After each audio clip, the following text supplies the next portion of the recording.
O ayan ha, 'di ba? Sarap buhay mo. Galing sa mga barkada mo doon. Tapos pag-uwi, kakain ka na lang. Masarap pa yung ulam mo. Pagkatapos mo niyan ha, ikaw na maghugas. Ano ka ba, misis? Di bagay sa akin ang maghugas ng plato. Ikaw na maghugas nito, okay? Kaya nga, Joy ang dishwashing natin dyan. Dahil, para yan sa'yo. Tsaka kulay green pa yan ha. Yung paborito mong kulay. Dahil sabi mo nga, masarap sa mata ang kulay green. Ha? O sige na nga. Pero bukas, Ayan, Sabado, ang bait talaga ni misis. araw ng labahan natin. Tamang-tama.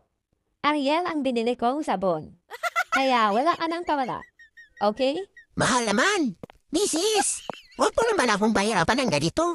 Tsaka, meron namang Ariel na babae ah. Okay, Misis, Lisa. Ikaw ang nauna.